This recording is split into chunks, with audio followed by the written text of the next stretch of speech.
शैलेंद्र जी, आपसे बात शुरू करूंगा, फिर राजनीतिक मित्रों के पास चलूंगा। जो तस्वीर मुझे समझ आ रही वो ये समझ आ रही है कि जाति का अस्त्र एक तरफ से चलेगा, दूसरी तरफ से आस्था के कवच से उसको रोकने का, निष्प्रभावी करने का अभियान होगा। कुल मिला के वन लाइनर ये है उत्तर प्रदेश में लोकसभा चुनाव का। शैलेंद्र जी। जी अमिताभ जी, बिल्कुल आपने सही कहा, क्योंकि जिस तरह से लगातार 2 आम चुनावों में विपक्ष को एक अच्छी खासी हार का सामना करना पड़ा है, तो उन्हें लगता है कि जो लगातार इस बात की वकालत करते थे कि नहीं जो है भाजपा पोलराइजेशन की राजनीति कर रही है, अब वो किस दिशा में जा रहे हैं। अब वो खुद आकलन करें, क्या विकास के मुद्दे को वो प्राथमिकता दे रहे हैं। मैं ये समझ नहीं पा रहा हूं कि जातिगत जनगणना कराने से क्या जो ओबीसी है या दलित है उसमें जितनी भी संख्या में आने वाले अभ्यर्थी हैं, क्या सब लाभान्वित हो गए हैं क्या।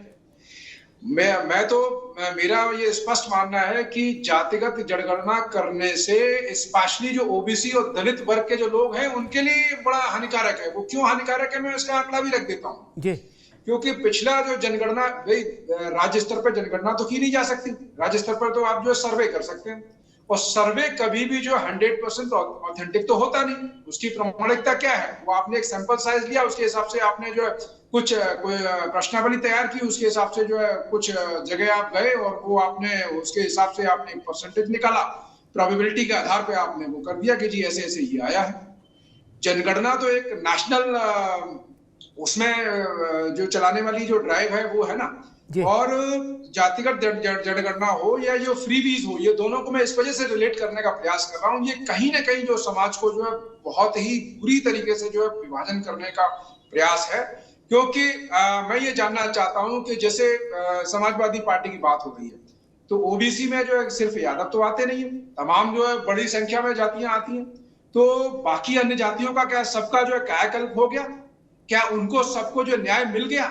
मेरा ये मानना है कि जातिगत जनगणना से स्पेशली ओबीसी या दलित जो आपका एससी या एसटी में क्रीमी लेयर तैयार हो रही है, उल्टा उनमें इतनी बड़ी खाई पैदा हो रही है कि कुछ ही परिवार, चाहे वो ओबीसी के हों या दलित वर्ग के हों, वही लाभार्थी जो बनने जा रहे हैं, बाकी के सबके साथ एक बहुत बड़ा अन्याय होने जा रहा है। ठीक है शैलेंद्र जी ठीक।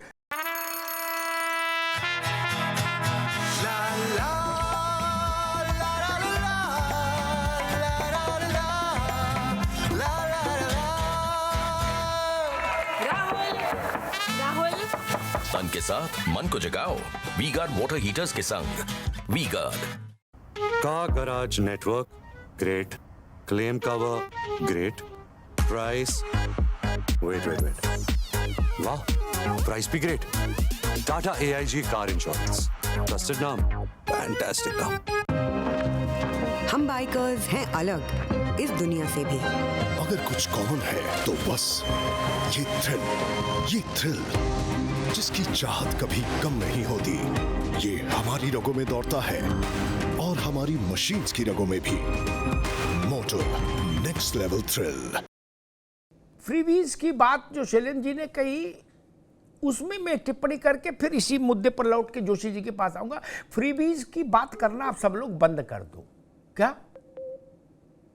इन 5 राज्यों के चुनाव में जो खुला खेल फरुखाबादी हुआ है, भाजपा, कांग्रेस, छोटी पार्टी, बड़ी पार्टी, सब में जैसी होड़ मची है रेवड़ी गजक बांटने की, सारी लिमिट खत्म हो गई। उस पर चर्चा बंद कर देनी चाहिए।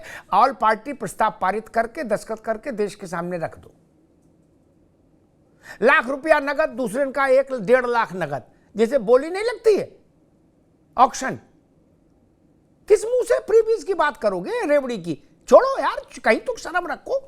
अब फ्रीबीज का कोई मसला नहीं। मैं तो उस दिन की प्रतीक्षा कर रहा हूं जब देश के किसी राज्य में या लोकसभा का कोई चुनाव ऐसा आए जिसमें हमारे देश के महान नेतागण मंच पर आए और ये ऐलान करें कि हर परिवार को 1 4 पहिया की गाड़ी और 5,000 रुपया महीना तेल डलवाने के लिए और सिनेमा जाने के लिए। ये दिन भी आएगा, यकीन रखिए, भरोसा रखिए, ये दिन आएगा भारत में। ऐसा नहीं कि नहीं आए, ये आएगा दिन। खैर जोशी साहब, आपकी पार्टी ने अपनी सारी ऊर्जा समेट के एक मुद्दे में डाल दी, बोले अब बाकी इधर उधर भटकने से कोई लाभ नहीं, क्या एक ही मुद्दा है, इसी से मोक्ष मिलेगा क्या? गाय की पूंछ पकड़ लो, यही बैतरणी पार कराएगी गरुड़ पुराण में कहा जाता है ना? तो आपने गाय की पूंछ पकड़ ली कि कुछ नहीं, हमें कुछ सुनना नहीं, जात की गिनती कराओ, बस बात खत्म।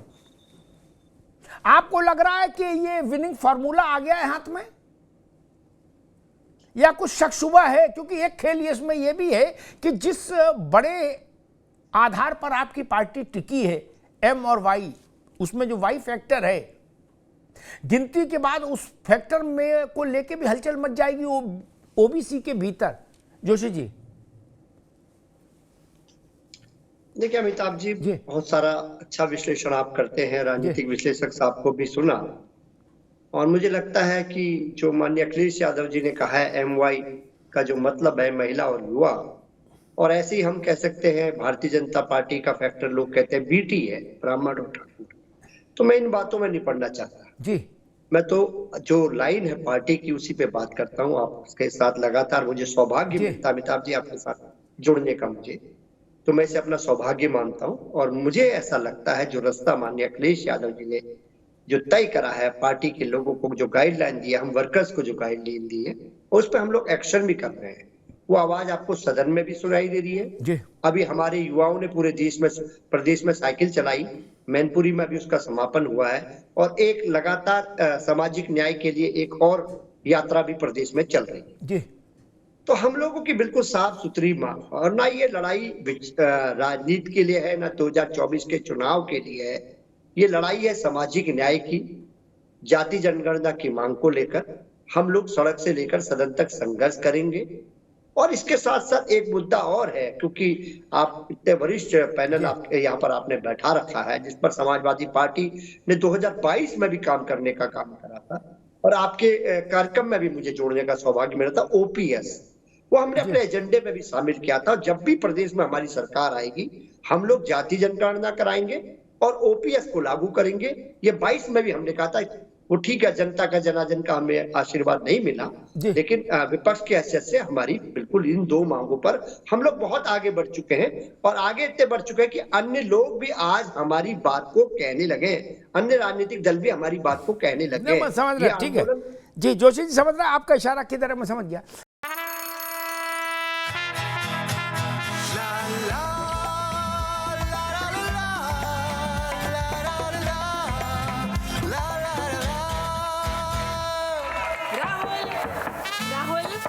तन के साथ मन को जगाओ वी गार्ड वाटर हीटर्स के संग। V Guard car garage network great, claim cover great, price wait वाह, प्राइस भी ग्रेट।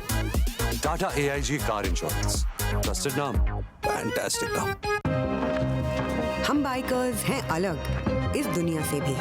अगर कुछ कॉमन है तो बस ये थ्रिल जिसकी चाहत कभी कम नहीं होती। ये हमारी रगों में दौड़ता है और हमारी मशीन्स की रगों में भी।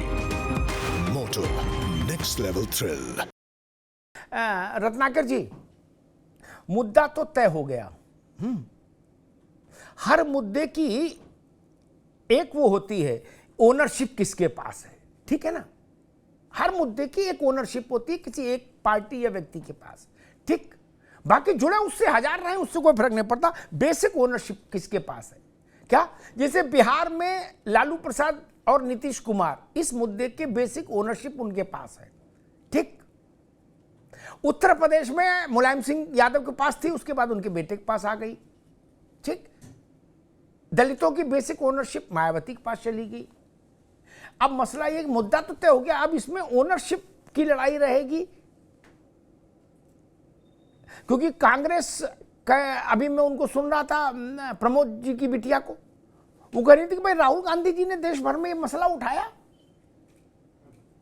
अच्छा, नीतीश जी और लालू जी ने जब सर्वे कराया तो उनने कांग्रेस का नाम ही नहीं लिया ना, उनने केवल क्रेडिट अपनी अपनी पार्टी में दिया,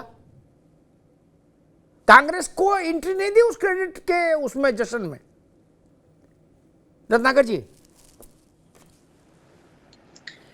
देखिए अमिताभ जी, ये क्रेडिट लेने की लड़ाई नहीं है, जी ये लड़ाई है सामाजिक न्याय और समानता की लड़ाई। और इस लड़ाई में अगर कोई भी पार्टी आकर अगर क्रेडिट लेती है तो हमें उस पर कोई आपत्ति नहीं है, लेकिन हम ये चाहते हैं कि समाज में जो भी वर्ग है जिसकी संख्या नहीं पता है और उनको सरकारी अनुदान से वो वंचित रह गए हैं और उनको रिजर्वेशन का लाभ नहीं मिल पाया है, उनको वो सारी सुविधाएं मिले, उनकी संख्या के बारे में पता किया जाए और उनको वो सारी सुविधाएं मिले जो अन्य लोगों को मिलती हैं, अन्य पिछड़ी जातियों को, अनुसूचित जनजातियों को मिलती है। ये हमारा उद्देश्य है। दूसरी मैं बात कहना चाहूंगा कि आपने देखा कि किस तरह से जातीय सर्वे जब बिहार में हुआ था तो उसमें तकरीबन 1000 ऐसी जातियां सामने उभर कर आई जिसको कि जो बहुत कम मात्रा में है, उनकी संख्या कम मात्रा में है, तो उनकी जानकारी हुई कि ये जातियां हैं भाई, इनको अभी तक जो है मुख्य धारा में लाने का काम नहीं कर पाई है सरकार, और उनको न अलॉट होता है उसका कोई फायदा मिल रहा है। तो अगर हम चाहते हैं, अगर कांग्रेस पार्टी यह चाहती है कि इन जातियों को रिकॉग्नाइज किया जाए, पहचान किया जाए, उनकी संख्या के बारे में जानकारी ली जाए ताकि उनका उत्थान हो सके, उनकी जातियों को ऊपर उठाया जा सके, तो इसमें क्या आपत्ति है दूसरे की? ठीक, दूसरे को ये आपत्ति है, यानी भारतीय जनता पार्टी को सिर्फ ये आपत्ति है कि इनकी पूरी राजनीति ही धर्म पे आधारित है और आज भी ये राम के सहारे अपनी नैया पार करने के चक्कर में है।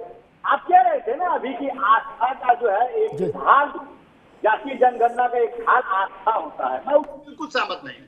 कारण उसका ये है कि कोई भी मुद्दा लेकर के आइए, आप कोई भी ABCD XYZ लेकर आइए, लेकिन आप जब तक जनता के विकास का मुद्दा नहीं उठाएंगे, ठीक है, जनता के हित का ठीक है, रत्नाकर जी अभी रुकना होगा, ठीक है, मुख्य धारा में नहीं, ठीक है, अभी रुकना होगा, अब रुक जा, आते दोबारा में। मैं दीपक बघेल के पास चलूं, लेकिन उससे पहले 2 बातें जरूर कहूंगा। मुझे नेताओं के, भारत के नेता जितना हाँक सकते हैं उतना मेरे ख्याल से दुनिया के किसी बड़े मुल्क का नेता हाँकता नहीं, सबको संकोच लगता है भाई इतना कैसे हाँक दे। भारत में फ्री है बिल्कुल, बोले झोंके रहो। बात आई कि जी पहचान दिलाना चाहते हैं, इसलिए मसला लेके आए छोटी जातियों को जिनके बारे में पता नहीं। अव्वल तो सब जातियों के बारे में सबको पता है, कितनी जातियां हैं भारत में ही सबको पता। ऐसा कहने कि कोई जाति नई पैदा हो जाए, जाति नई पैदा नहीं होती ना मित्र। कहीं जाति की फैक्ट्री देखी क्या? जाति बनाओ मशीन है कोई? कैसी बात करते हो? समाजशास्त्र तो समझो। पूरे जाति खोज रहे हैं, अरे जाति तो खोज आई है, पड़ोसी से पूछो बता देगा। राहुल गांधी को नहीं पता, इसका क्या मतलब है? जाति नहीं पता। मैं एक ही बात नहीं समझ पा रहा, जो लोग, जोशी जी की पार्टी भी कह रही कि जी हम जो लोग वंचित रह गए उनको खोजने जा रहे हैं लालटेन लेके। अच्छी बात है, टार्च ले जाओ, होलिजन लाइट ले जाओ, कांग्रेस राहुल जी को भी ले जाओ, अखिलेश जी भी जाओ, लालू जी को ले जाओ, नीतीश बाबू को ले जाओ, लेकिन इस बात का उत्तर तो दोगे। 2.7% जनसंख्या में पिछड़ी जातियों के उसमें हिस्सेदारी रखने वाली जात का आदमी बिहार में 18 साल मुख्यमंत्री क्यों रहा और 15 साल यादव मुख्यमंत्री क्यों रहा? उत्तर प्रदेश में 4 बार चीफ मिनिस्टरशिप आई समाजवादी पार्टी के फोल्ड में, चारों बार एक ही जात क्यों रही? और आप कह रहे हैं हम प्रतिनिधित्व खोजने के लिए तो निकल रहे हैं, इसीलिए तो कह रहे हैं गिनती कराओ। पता नहीं अभी हमको, आपके ग्राम प्रधान को सब पता है, ब्लॉक प्रमुख को पता है किस जात के कितने आदमी है, कहां कौन सा टोला किस जात का है, किसको नहीं पता भाई? किसको बता रहे हो? ये बड़ी बड़ी बात है। जो चुनाव लड़ता है उसको सारा गणित पता है। रत्नाकर चुनाव लड़ेंगे, रत्नाकर को भी पता हो जाएगा। उसके लिए कोई लैपटॉप खोलना है क्या? और नहीं पता है तो वरिष्ठ लोगों के साथ बैठ लो, वो बता देंगे। गजब बात करते हो यार। टिकट बांटते हो तो जात नहीं पता होती है? रखो दिल पे हाथ, चाहे बघेल हो, चाहे जोशी जी हो, चाहे रत्नाकर हो। टिकट फाइनल होता तो कैसे आधार पे होता है? क्या वहां अंदर कमरे में बात नहीं होती भाई लोधी कितने हैं, कैसे दे तुम्हें टिकट? बताओ।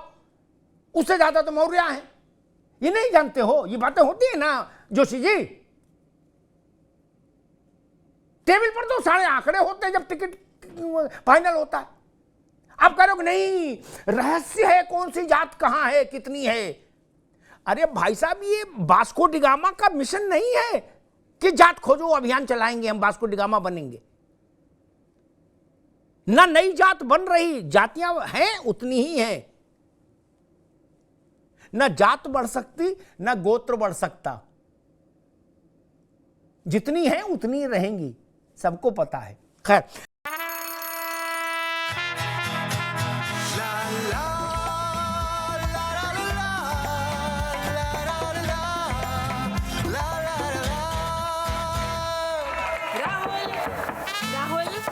तन के साथ मन को जगाओ वी गार्ड वाटर हीटर्स के संग। V Guard car garage network great, claim cover great, price wait वाह, प्राइस भी ग्रेट।